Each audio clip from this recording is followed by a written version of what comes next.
Hello, everyone. Welcome back to the Right Path podcast, where being an author, an actual author, still matters. Folks, this is the place that's for authors. It's about authors. It's done by an author. It's where we share our journeys. It's where we explore our creativity. And most importantly, it's where we examine that why behind it all. Folks, our guest today is an absolutely remarkable lady who I've only known for a couple of minutes, and I'm already sitting here smiling and enthralled, and I can't wait to hear the story. She's a first time published author, and she is the author of Choosing to Die, a daughter's story of supporting her mother's end of life through assisted death. Folks, please welcome to the show Theresa E. Evans. Theresa, how you doing today? I'm great, Rory. I'm happy to be here. Thank Thanks you. for I'm really having happy me. to have you here. I mentioned it to you in our little pre-interview that we had. This is a very big topic out there in the world. No shortage of opinions on both sides, but you come from this from a person who has lived through this entire process and can actually speak to it from experience. So I'm looking forward to hearing the story. And whatever it is you want to talk about or tell everybody about, I can't wait to hear. So let me just turn this over, tell everybody a little bit about who is Theresa and what led you to this point where you are now. Okay, great. Um, so I am Canadian, first of all. So this, just so we know, this took place in Canada, Mhm. where medical assistance in dying is legal all over the country. In the United States right now, we have 14 states and the District of Columbia that have some form of medical assistance in dying that's legalized, but it's still being born here. So um, I married an American, and that's how I ended up over in the United States. Always thinking I'd end up back in Canada, but with my husband's profession, we stayed here. So I graduated from Ball State University. I worked as a critical care nurse for 15 years. So I have a medical background, um, which came in handy with my mother. And the last job I had, while my mother was getting sicker and sicker, I was traveling a lot internationally. So I was trying to call her almost every day if I could, because I had a feeling that my time with her was going to be limited. And for maybe 4 years before her death, she just sounded more and more desolate every time I'd call. And there was really no more medical interventions that I knew of from my nursing perspective, from a medical perspective, from my sisters and I had tried everything we could to every alternative method we could. She had end stage heart failure and some chronic pain issues and COPD. And so one day I just remember I was talking to her on the phone and I said, you know what, Mom? I said, you live in a country where you have a choice. And I said, I am not trying to off you by any means. I said, it's going to break my heart. I can't even Hmm. imagine what it will be like when you're not here. But it's breaking my heart to hear you suffering. And she loved two things other than her family. She loved gardening and she loved painting. She was a watercolor artist. And she wasn't able to do either of those things anymore. She was still living alone. She was still living independently. And I said, you know, if you want to check that out, go for it. I just need you to know that I will support any decision that you make.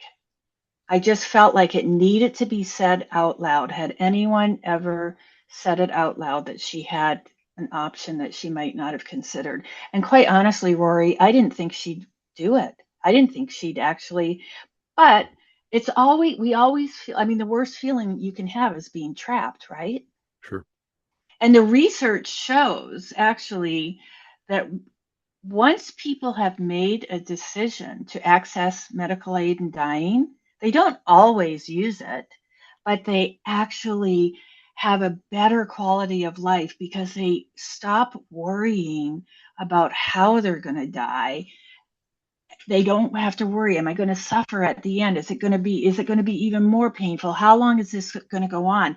There is a plan B, and instead they can focus on living their Hmm. last days. Interesting. So, yeah. I Wow. mean, you can say no right up to you. Actually, the last question that they ask you before you receive the medication in Canada, and I'm sure it's the same here, is do you still wish to receive this medication that is going to end your life? And I remember saying to the doctor, I'm like, really? That's the last word my mother's going to hear is that? Oh, I mean, and he said, because people do change their minds and it's all about autonomy, which is one of the things that comes up right in the press. One of the things that we hear for people that right. are avidly against medical assistance in death is that this is somehow being done against people's wishes. And if it is, I have no experience with that. And believe Yeah. me, I have been for the past 4 years diving into this topic. Uh, I've read everything that you can read, listen to every podcast you can listen to. I've become an expert on this Right. topic.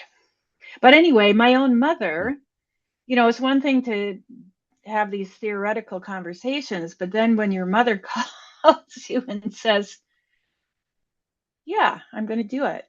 I'm meeting with the doctor, two doctors, because you have to meet with two doctors independently, and you have to be approved for it. Not everybody who wants MAiD can have it. There's certain criteria that have to be met."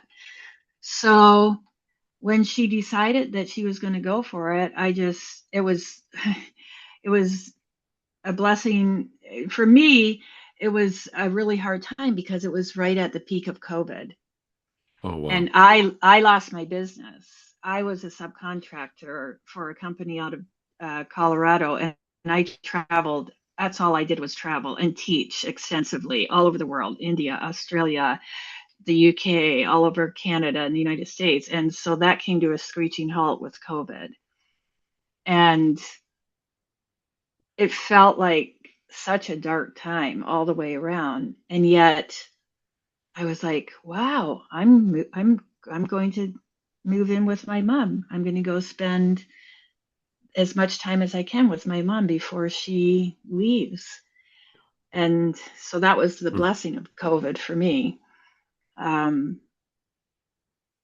yeah, so that's how it started. So I just packed a bag, and my husband, I have the world's best husband, and he was used to me being gone all the time anyway. And I said, I don't know when I'm coming back. At that point, I don't think mom had set a date. This was in July. So I had to quarantine for 2 weeks. Canada had very strict laws on that. And they called every day, checked on you to make sure you were still quarantining. And then I moved in with her. And I mean, the crazy thing about this whole story is that I haven't lived with my mother since I was 14 years old. Oh, wow. Well, She that was a threw bit me of a out of culture she, shock. she threw me out of the house when I was 14, and I'm just Italian and Irish and stubborn enough to say, well, adios. I will figure out the rest of my life on my own. Now, of course, we had mended those angsty years of, the teenagerhood, but I mean, I literally moved myself to another country. That's how far away from my family I Right. I felt I needed to get. So it Wow. was, for me to get to spend almost 3.5 months with my mom was such a blessing. And I'm, it was, I mean, how I just listened to the book because I did the audio book, and I hadn't listened to it. I had listened to it in bits and pieces, as we were recording it. And I Mhm. just listened to it all the way through, and I was like, what a story. Like, Yeah. I can hardly believe I lived through it myself. Yeah. I mean, so many dynamics must have been Oh, going on at that moment. I mean, just finding this out now about how there was an estrangement and then a healing from that. yes, Because this yes, is all, huge enough in terms of just, I mean, magnitude of decision making and ramifications and whatnot. yes, This isn't like you can make a mistake on this. You right. kind of have to, you got to be sure, right? There's no going back. Yes, yeah, Right. yeah. The way you sort of proposed it at the beginning, was intriguing to me too, because your mom, I want to make sure I'm getting it right. She's suffering from like end stage heart failure. She's Yep. got COPD. Yep. These are not curable things. No. It's not like, No. oh, if I hang on and I take my treatment, there's a chance type thing. It's you are where Yeah. you are and you're Right. suffering. It's So yeah, and that's she's the conversation. 79 years old. Goodness. She was still, like I said, still living independently. She wasn't driving for the last year. I have two sisters that lived close to her, thank goodness, um, and a brother-in-law who really helped a lot with groceries and stuff like that. But yeah, it Yeah. was, you know, I mean, I had to actually walk away from critical care nursing because, and it made me, I cried the day I did it, but there's a point where sometimes we just need to die and it's okay. Sometimes it's just okay to die. Well, And we have this amazing system in place, don't we? That, I mean, mom had open heart surgery when she was 60. If she hadn't had that surgery, I'm sure she would have died. She had a very big heart attack. And she had emergency open heart surgery at University Hospital in London, Ontario. And that saved her life. So we got 20 more years with her. yeah. So, I talk about this in the book. I mean, when you're when you're faced with a choice, most of us will always say yes. Hmm. We don't want to see our loved ones Well, dying. And yet, and this is one of my big hopes for the book is that people will have these conversations. Like I'm having this conversation with my daughter now, and I can tell you she doesn't want to have it. She's like, "Oh, mom, you're gonna live. I'm 60. I'll be 67 this year." And I think I'm a young 67. I'm still really for healthy, sure. and I'm grateful for all that. But I'm six. Anything can happen at any time, and I want her to know. I want her to know what I feel is quality of life and what I feel isn't. And these are the decisions that I would make. That I'm asking you to uh, advocate for me. And if you can't, it's okay. I just need to find someone else who can. Because sometimes our family member can't. They're just too close, Right. right? But so we, I mean, I'm known in my family as the death sister because I'm the one who always wanted to have the conversation with mom. And I think, if you've been a critical care nurse, you're around a lot of people that are dying. And you really come away with a perspective that it's not, I mean, dying is part of living. You can't live without dying, right? Sure. It's Right. just part of the cycle, this part of the cycle of life. And I think we've removed it from our culture so much that people are afraid to talk about it. And grief is,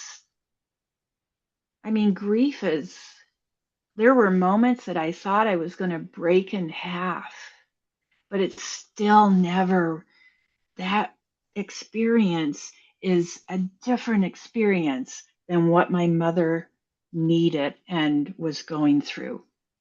I see.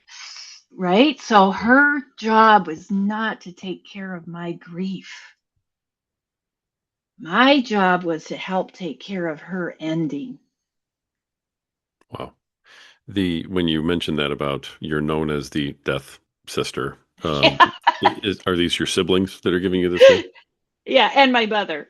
Oh, I okay. found out later on my mother was like, all she wants to do is talk about death. But I I what I saw in what I saw, and I worked in transplant for some of those years, heart transplant. So what I saw a lot were families that were at the worst. For some of us, this is like the worst moment of your life, but there had been never been any conversations on what the actual person who was facing the medical crisis wanted. And families were arguing, and one person wanted one thing, and one person wanted another thing. And a lot of times, none of them cared about what the actual patient wanted. Yeah.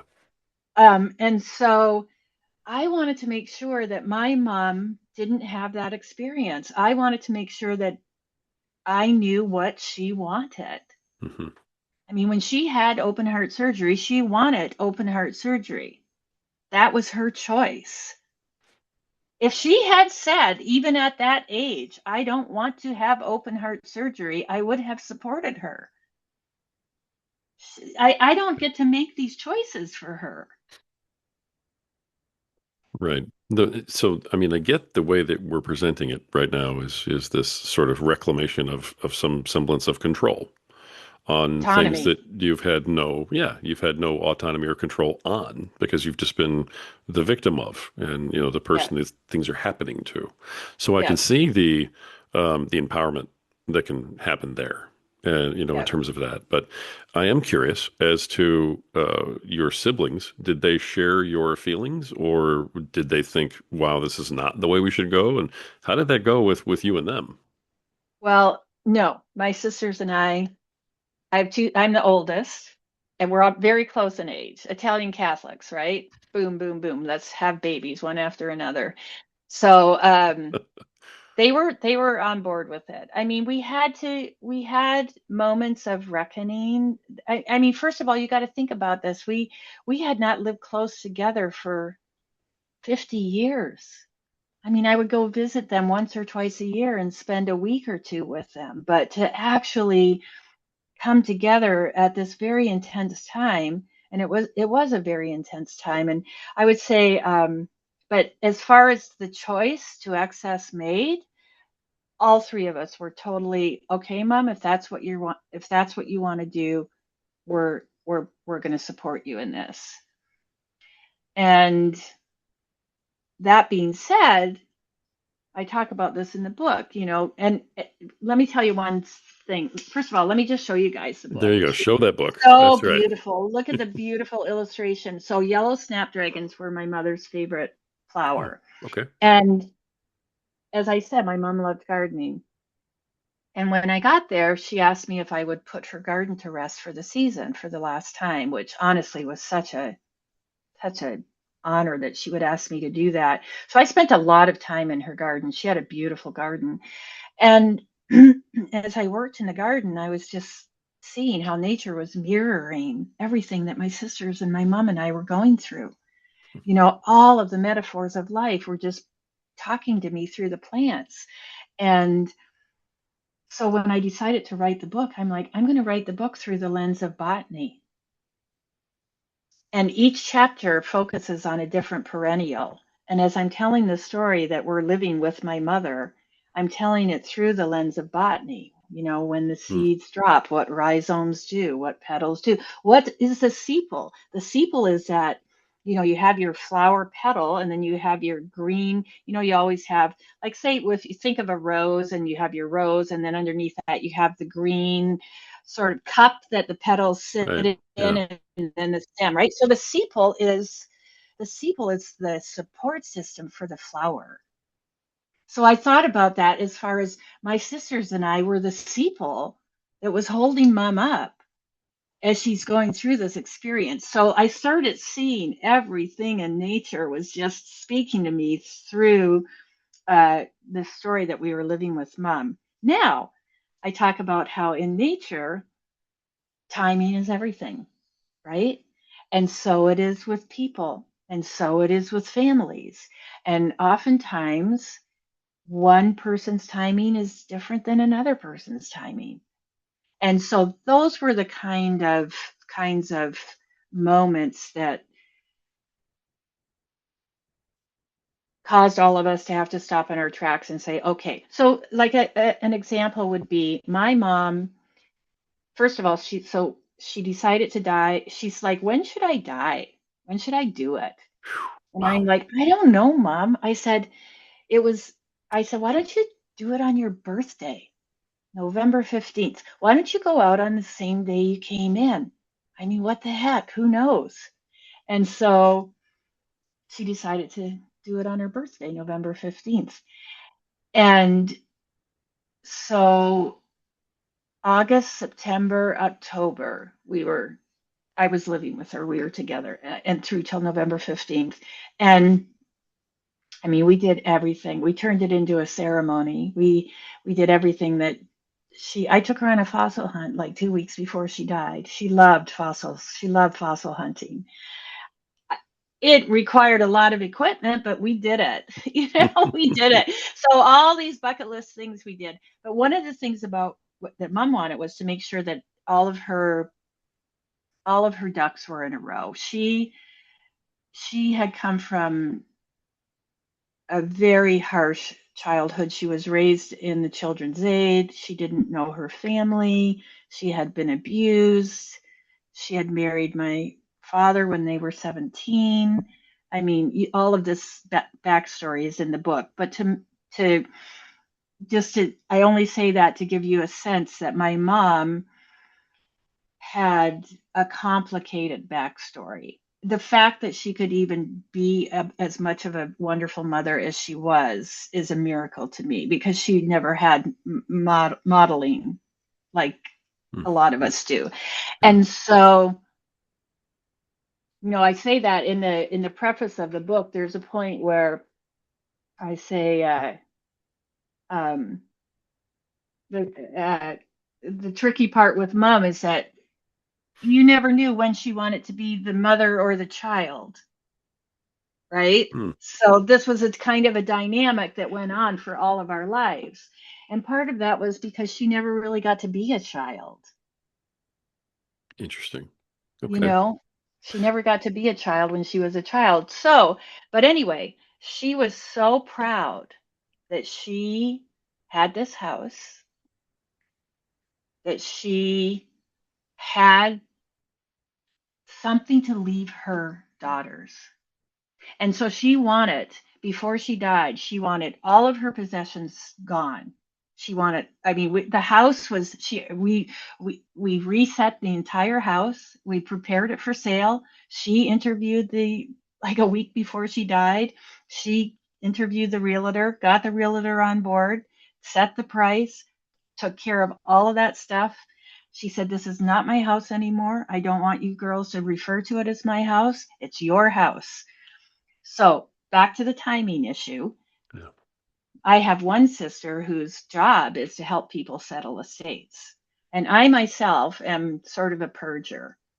But then our middle sister, she's, and Mel and I are a lot alike, and we're kind of have fast, zippy personalities.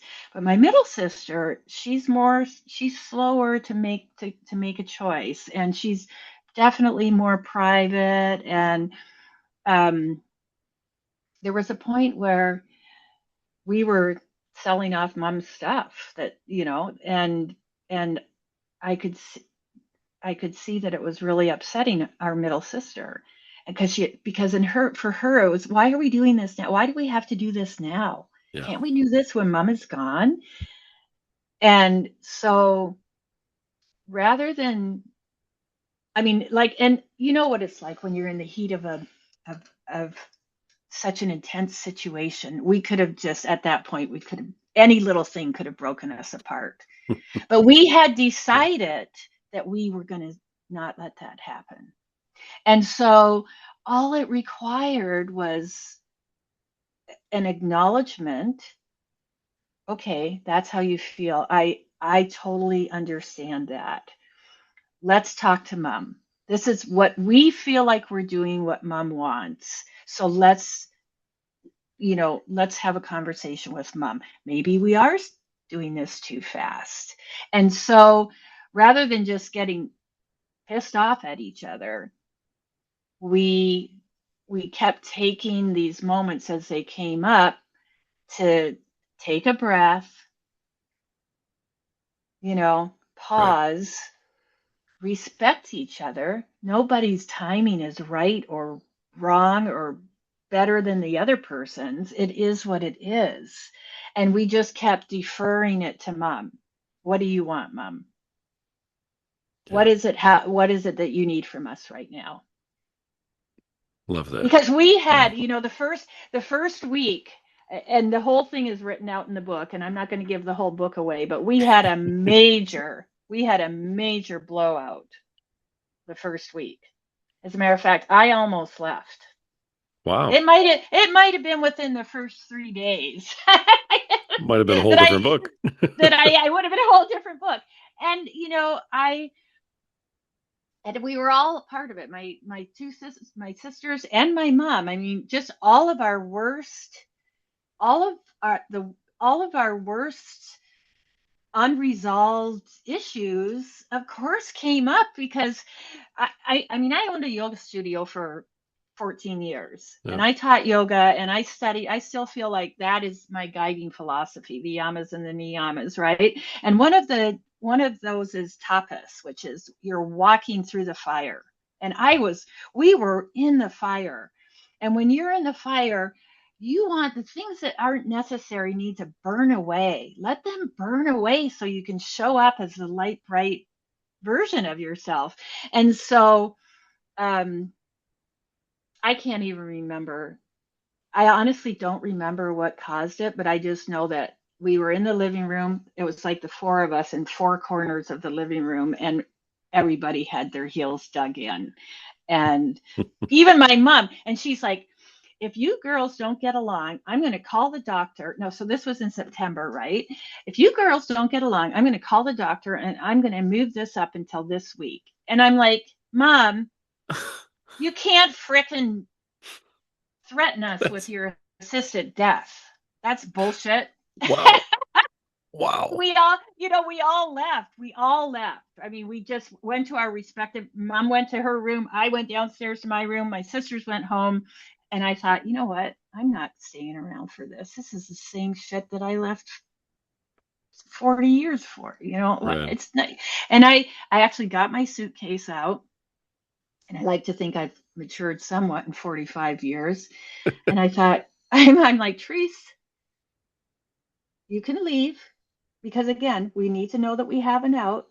Feeling trapped is the worst feeling. So I was like, you don't have to stay, but do you really want to leave? I mean, you've left once. You left Mm. once. Do you like this is it? And I texted my sisters and I said, you know what, you guys, and we were all suffering. We were all breaking.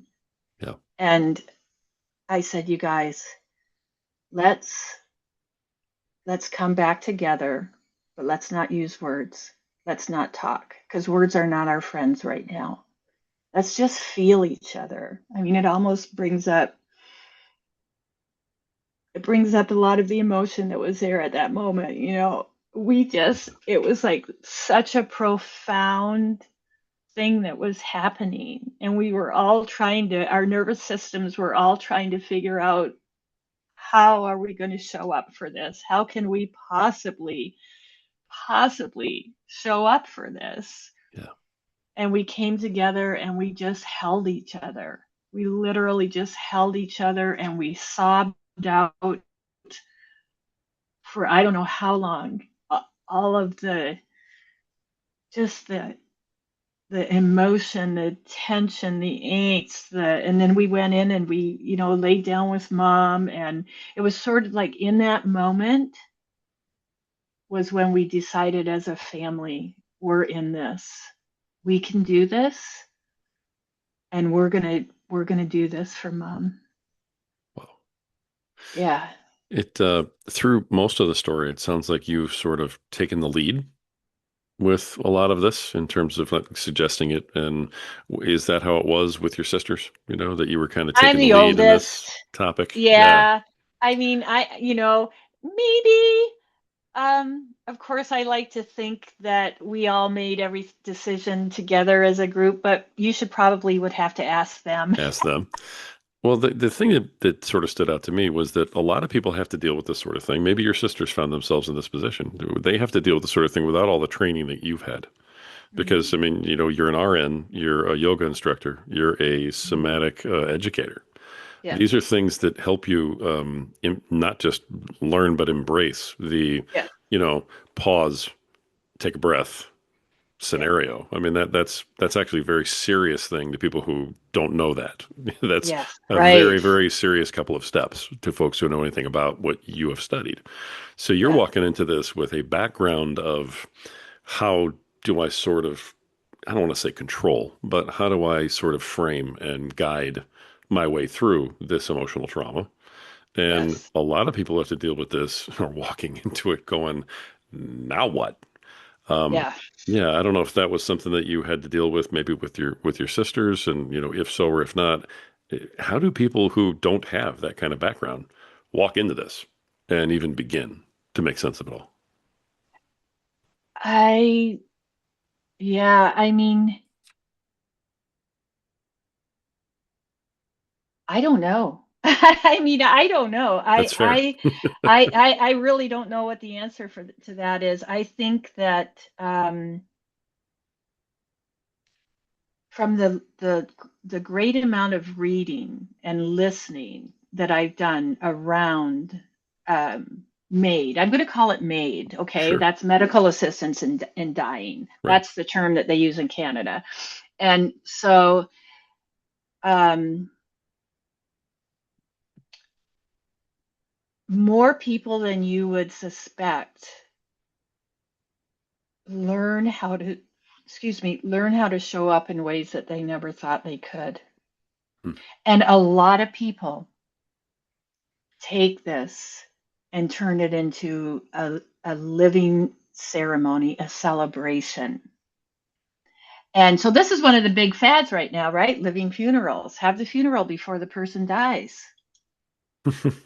Have Right. everybody come, and and instead of standing at a podium in a church somewhere or something, say it right there. You can say it to the person can say it to you. My mom didn't want, at first she didn't want anybody to know other than my sisters and I. She didn't want her grandchildren to know. She didn't want her friends and neighbors to know. And it wasn't that she um felt like she was doing anything wrong. She just literally didn't have the stamina to be able to explain it to everybody because, of course, everybody wants to understand. Yeah. And she really felt like it would break her grandchildren's hearts. And it turned out somehow that one of the grandchildren found out, one of my sister's grandkids. And I said, Mom, you've got to tell them all. I mean, if one grandchild finds out, if it ever finds out that for whatever reason, I said, you have to trust that they, we are their mothers. And when you're gone, we will be there to support them through their grieving process. And it was only I had a brother. He struggled with addiction his whole life and died when he was 50. He died actually 4 years before mom. My mom found him in his apartment, and he had a son. He has a son, and he he was the only son. Walker was the only person who didn't know how mom was dying, Hmm. because mom truly felt like he was still so raw from Paul's death. I didn't agree with her on that. I really tried to play the devil's advocate on that. But she was steadfast that she didn't want him to know. He knows now, and that's why I can say his, name and talk about it. And he actually said to me, he said, I'm kind of glad I didn't know, because I don't know that I could have supported it. And instead, again, mom died on her birthday. So Walker showed up a week before mom's birthday to visit her and bring his son.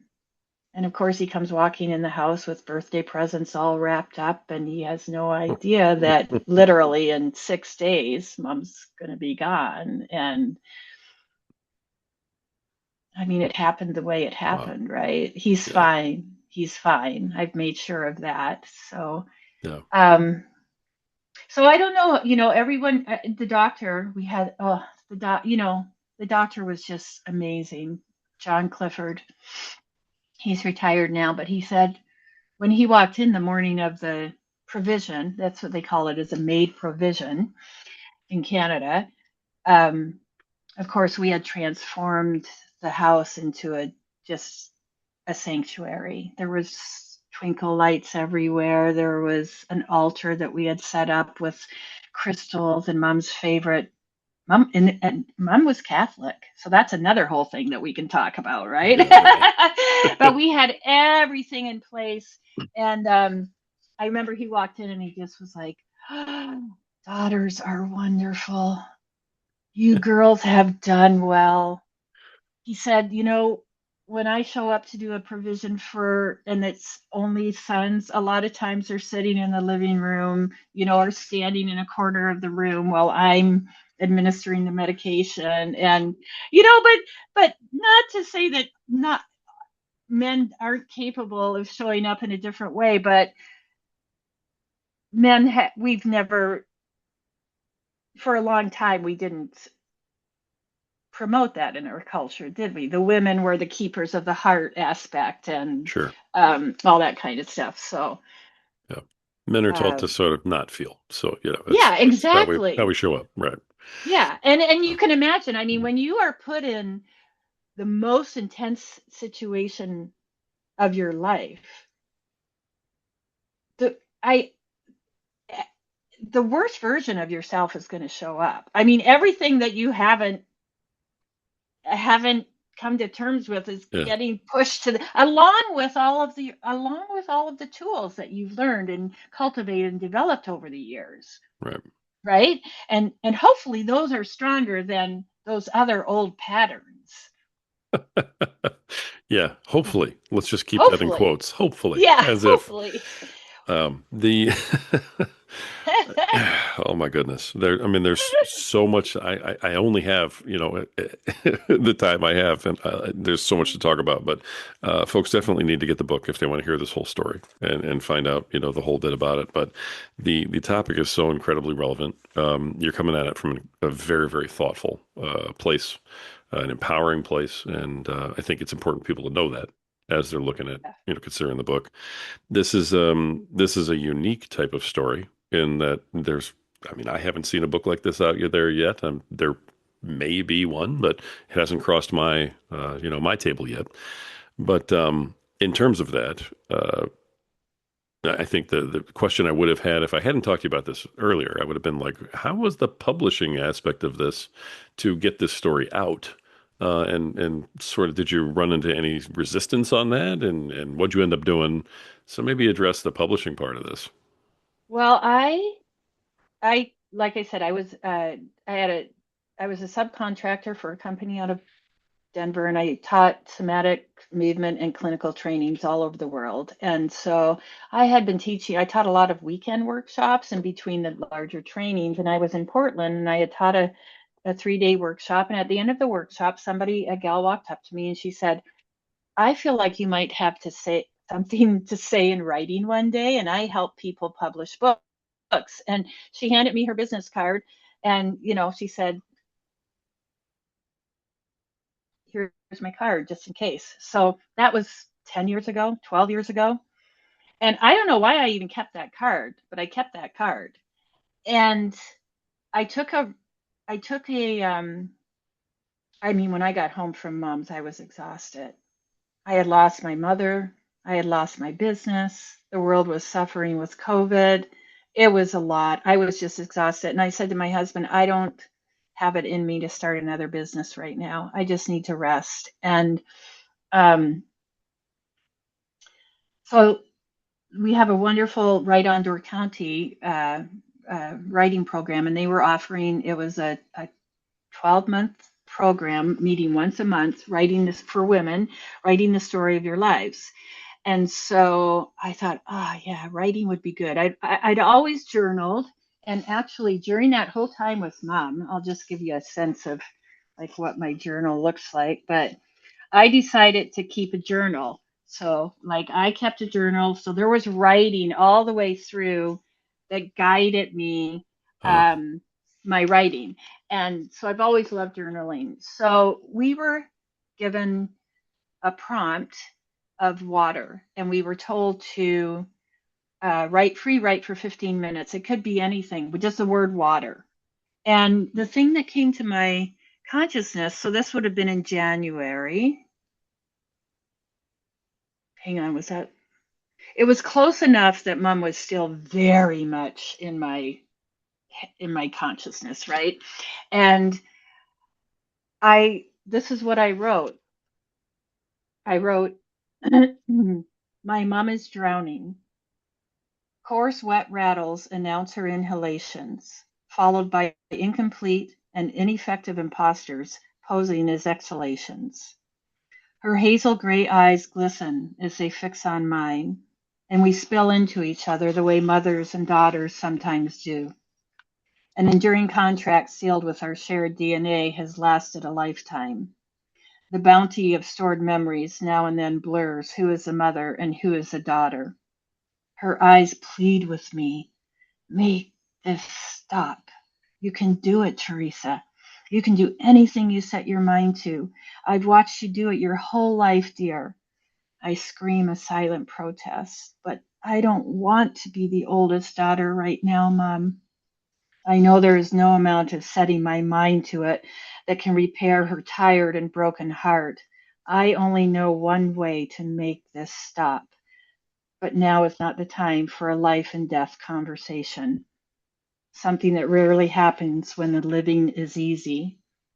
Who wants to spoil a good life by talking about death?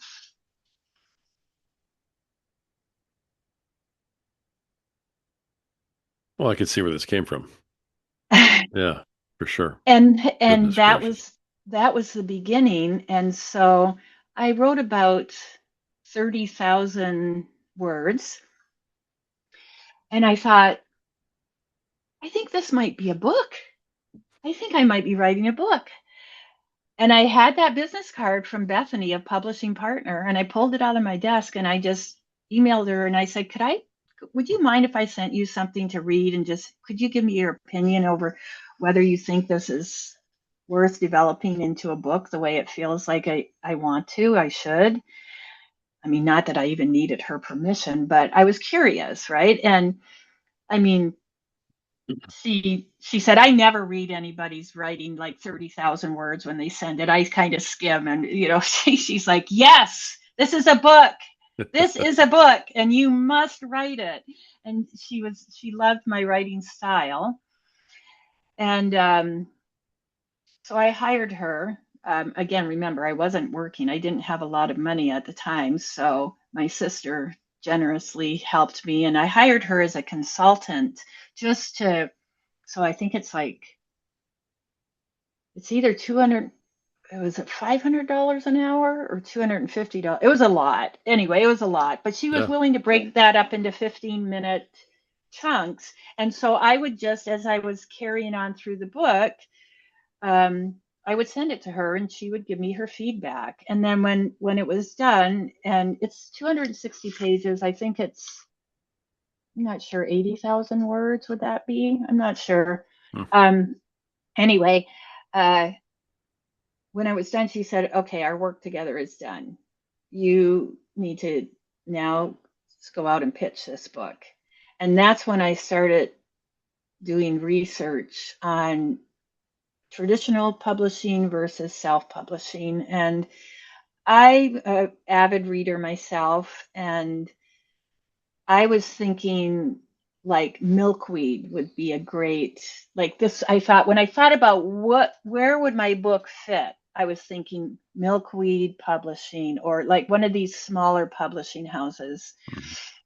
And I did send out a few pitches. I never like put my entire heart into it because it never really felt like.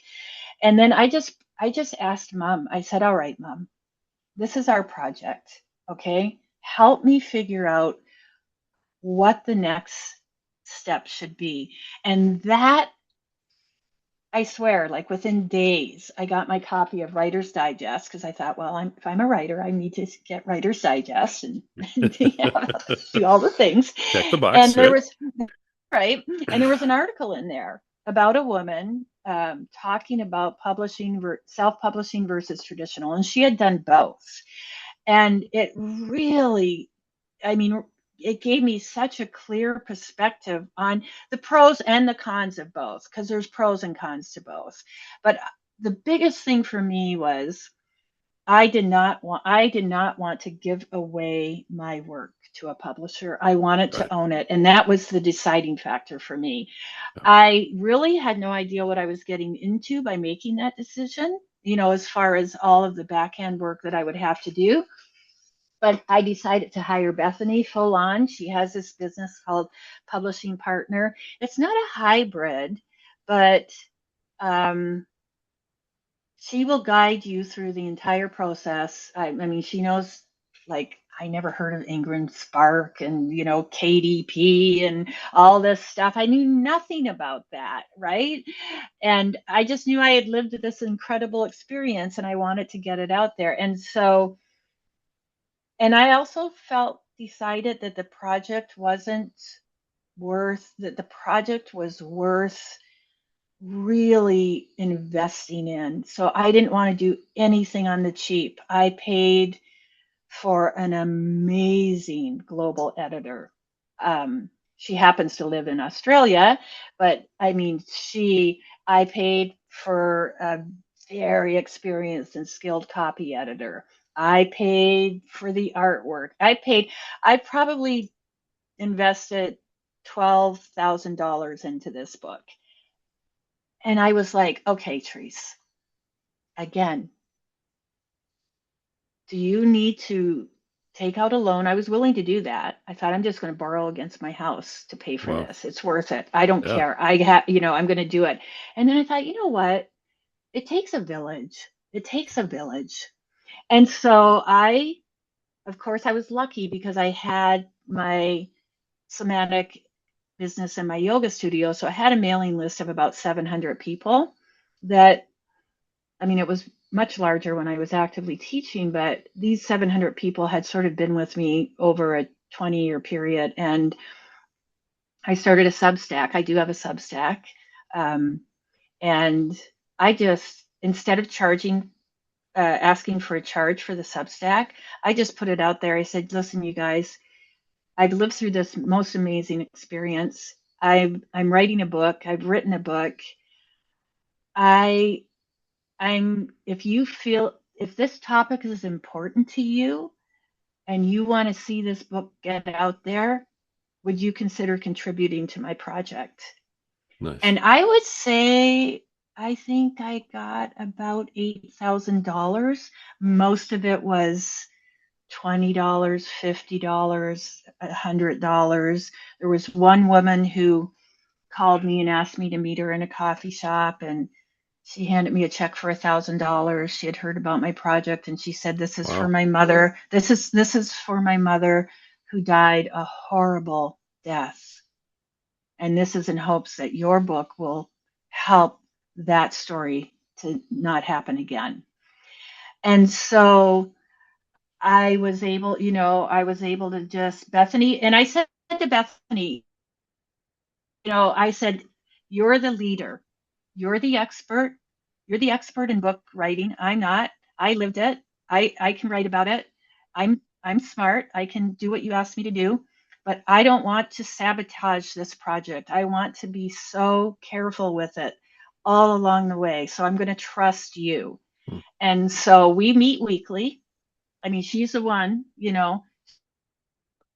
these it's just she's amazing. And now we're deep into the, like, I didn't even know, like, when she said global editor, I'm like, okay, we're sending it to a global editor. I had no idea what that was, right? And then I get back literally 85 pages from this editor. Wow. Luckily, luckily it wasn't, I didn't have to do a lot of rewriting. she thought she's my right. I actually think I'm a really good writer, and I had been told this before. And I had a lot of experience writing newsletters for my businesses and stuff. I just never Gotcha. had tackled anything like this. So it was more the timeline, because of course when you've lived something, your brain is putting it all together very quickly. But when somebody else is reading it, like she said, it doesn't make sense that your mother was 3 years old here and then getting a divorce in the next chapter and then 10 years old. So it was more a matter of, and that process was harder than writing the book. Finally, what I did was I took the book and I I printed the whole thing out and I cut it out and cut it apart. Every section that NIE, the global editor, felt like should be in chapter one, I put in a chapter one pile, a chapter two pile, a chapter three pile.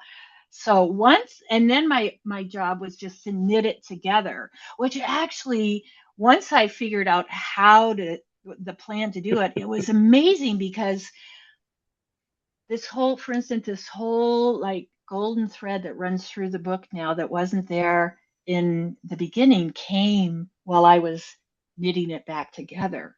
So There you go. it was like a very cool refining process. Yeah. And then, of course, so yeah, so we decided to, Ingram Spark and now KDP, is that sort of the traditional way that people Sure. go, and print on demand. And um, I did decide on my own that I listen to audiobooks all the time and I Mhm. love them. So I hired, I spent $3,000 hiring a professional who happens to live in our town. He's a music recording artist. But I said, Hans, would you record my audiobook with me? So it was a bit of a learning experience for him too, but it's just, it's just beautiful. I read it myself, and it's 6.5 hours long.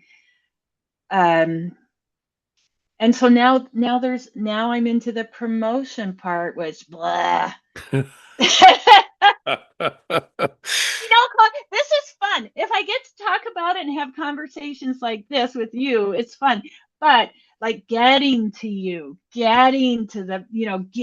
somebody that's willing Right. to have you come on their show, I really want. I really think that what's his name? All there is. His mother was Gloria Vanderbilt. Oh, Um, yeah, I don't know. This is sorry. he has a grief podcast that's Okay. amazing, and I just think Anderson Cooper Oh, from yeah, C. that guy. Yeah, okay. Yeah, I think Anderson Cooper. If you're listening, Anderson, you should have me on your podcast. There you go. Well, when this comes out, take the link for this one and send it to Anderson Cooper I and say, will. this is me on the podcast, because then he can actually hear you, and then you got a Yeah, shot. Yeah, you got a shot yeah, then. So I it's will. and this is a fairly big podcast at this point, so that might also sort of get his attention. So you do that, all right? You send I that off to him, will. all right? I And when will. you get on it, you let me know, because I want to make sure I'm rooting for you and sharing it on social media and stuff for you. But I will for sure. all right, I could honestly, I could talk to you for another hour. In terms of time, we do need to kind of wrap it up a little bit. I love what you've put out there, and folks, if you want to hear the rest of this story, you got to buy the book. Yeah. Period. Let me get to that real quick. Theresa, how can people contact you, find out more about the book, go buy the book? It's only been out for 20 days or something at this point, so Yeah, still new. it's But brand how can new. they get to do that? I think the best way, of course, you can find it, at Amazon, Barnes and Noble, .com, bookshop.org, all of these sites. I opened are you familiar with Tertulia? Oh The yeah, authors? Yeah, so I decided to go with Tertulia for my website. I had sure, used Wix in the past, but Tertulia just seemed like it was set up. So it's Teresa with an H, Evans.com. So okay, on my website, you can actually buy the digital book, the ebook, directly on my website. great. And that seems to be at the most popular format for people for reading right now. I Yeah, still like to hold a book in my hand, and I didn't anticipate too many people would want a hardcover, but you can give that option without having to print a lot of copies. So right. go to my website, my Substack, you can find me. it's Choosing Death, which was going to be originally going to be the name of the book. And I found naming the book was really difficult. And then I found a list that my mother had written. Okay, listen to this list. I didn't know it. Choices in life. Okay, so she must have wrote this while she was thinking about this. Having children, having children, stop having children, getting married, divorce, many life choices, big and small, choosing to die, check life insurance, clear your soul, clear my conscience. Wow. Yeah, And when I read that, I was like, okay, Mom, you gave me the title, Choosing to Die, right there. Thank you. So it's yeah, you pretty can go on my effective. website. Yeah. Yes, go on my website and you can find all of several possibilities for purchasing, and you can keep up with. I'm just starting now to book some podcasts, and I plan on holding some desk cafe conversations in the northwestern or northeastern Wisconsin area where I live. If any of your listeners out there um, are bookstore owners or host anything like that, please get a hold of me. So I'm just now stepping into this whole world of how to get this book out there. Gotcha. I know it's good. I'm not just saying that because I wrote it. It's I a love that. great story. It's a great story. It's got an important message. We all have mothers. We all have people we love. We're all going to lose. I mean, my mom chose MAiD, and that's, an interesting aspect. But she could have died. It could have been any other way. The bigger question is, how do we show up for somebody at the end of their life? That is what this story is about. It's an incredibly powerful message, and I'm looking forward to reading it, to be honest with you. So I appreciate you putting all that out. I think it's going to be a book that matters to people, and it's just come out. So there's plenty of Just time come for out. that to happen, and I love your Yeah. attitude about it. It's if it's going to happen, it's going to happen. We're going to put it out there. We're going to see, let the universe do what it does and connect Yeah. its dots. So I really do think this is going to be a book that ends up being one of those books that matters. So I Thank love you. your take on it. I really do. Um, all right, goodness. Final question, real quick. All Okay. right, and as we kind of knock this out, you have gone through the entire process now of publishing a book, and it is Yeah. published. Okay, Yes. so we have a lot of folks who listen who are aspiring authors. They are really trying to get that first book out there. What is your best piece of advice for folks who are not yet where you are in the whole process? Well, don't give up, and be patient. And I mean, I would say call Bethany at Publishing Partner Good and plug for think out, Bethany. There you go. right? And think outside the box. Because again, people were so happy to support me in this endeavor. So, um, there are there are several companies out there now. There's hybrid companies. I don't know. I've heard good and bad about those.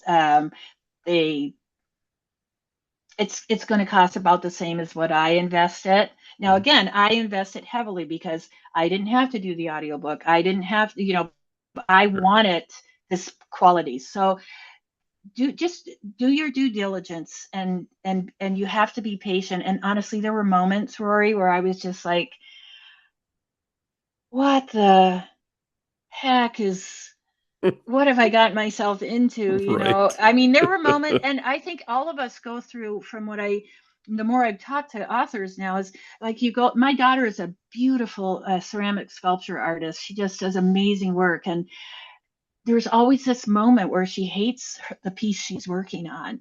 And I know there was a moment too, and where I just was like, is this story even interesting anymore? You spend so much time in the weeds with it, and that's where it was so helpful to have someone like Bethany who said, yes, it is interesting. Yes, this is a normal phase. Yes, all authors go through this. It's normal what you're feeling. Don't throw the baby out with the bathwater. Take a break, take a week off, whatever. So Yeah, I think finding a cheerleader, and if you decide, I can't really speak to the traditional publishing route because I opted not to do it. sure. But Well, yeah, I appreciate that advice, though. That's great. And it, from writing your first book, you've learned a ton. You can tell. I So have. that's Yeah, fantastic. All yeah. right, folks. The author of Choosing to Die, a daughter's story of supporting her mother's end of life through assisted death, Theresa E. Evans. Theresa, thank you so much for coming on today, sharing your story the way you did, and everything else about your life and what led up to it. It's been incredible listening to your story today. Thanks for being here. Thank you, Rory. Thanks for having me. My Yeah. pleasure. All right, folks. That's been another fantastic episode of the Right Path podcast, where the truth still matters and words still have power. Folks, this is the place for authors who know that every single page is a step forward towards finding your right path. Until next time.